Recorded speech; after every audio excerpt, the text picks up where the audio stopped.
journalist-ka ama wariyaasha Jubbaland oo runtii labada bari meesha aan joognay aad u dulqaadateen inaad wax ka fahantaan nidaamkan federalism-kan aan filayaa hadda doodihiina ugu dambeeyay aan la qabsaday inaad ka sheekeynaysiin waxyaalo waaweyn oo ka mid yihiin resource sharing-ka ama dakhliga la qaybsanayo oo waxyaalaha waaweyn oo weli aan ugu heshiinin dastuurkan oo qabyada leeyahay waxaan aaminsanahay insha Allah dastuurka ayaan weytaa meel isku imaanay anagoo ka kooban wasaaradaha arrimaha gudaha dowladaha xubnaha ka dowladda federaalka wariyaasha waxaan ku boorinayaa horta dowlad goboleed dastuurka Soomaaliya wuxuu qorayaa dowladaha xubnaha ka dowladda federaalka dowlad goboleed ma qoray sharci yaqaano baa waxay noo sheegeen inay khalad tahay in la yiraahdo dowlad goboleedka Jubbaland laakiin waxaa sax in la dhaho dowladda Jubbaland dowladaha xubnaha ka dowladda federaalka marka طبعا وريال باتين او waxba qoraysiin marka intaasna hadaad qortaan wax weyn bay maartay idinka bedelaysaa horta waa ku maasantihiin labadan bari meesha aad fadhideen oo runtii aad naga baranayseen anagu aqoon isweydaarsi waxa ma dhigi karno waxba ayna barnay laakiin طبعا waa in horta bal wax laga fahmaa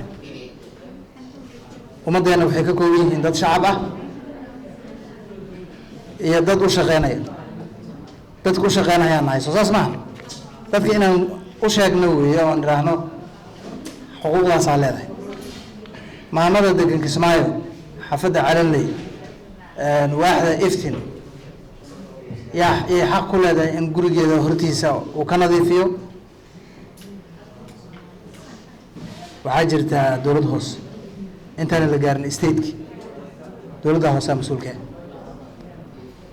dakhli baa jira oo la yiraahdo fiscal federations dhaqaalaha qaabka loo qaybsanaa niba hadda ka hadlayay dekada Kismaayo khayraadka ka soo baxo South West maxay ka yeelan doontaa waxyaalaha ugu heshiin xaq bay ku leedahay aniga South West ma nahay laakiin dowladda federaalka ayaa xaq ku yeelan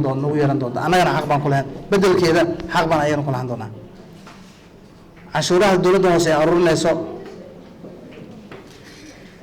xaq bay ku yeelan doonaan ma garanaysaa dowladda federaalka dowladda hoosena xaq bay ku yeelan doontaa dowladda federaalka marka state-ka sidoo kale marka waxyaalahaas waa waxyaalaha ugu badan ee la rabay in laga heshiiyo marka aad baad ugu mahadsantihiin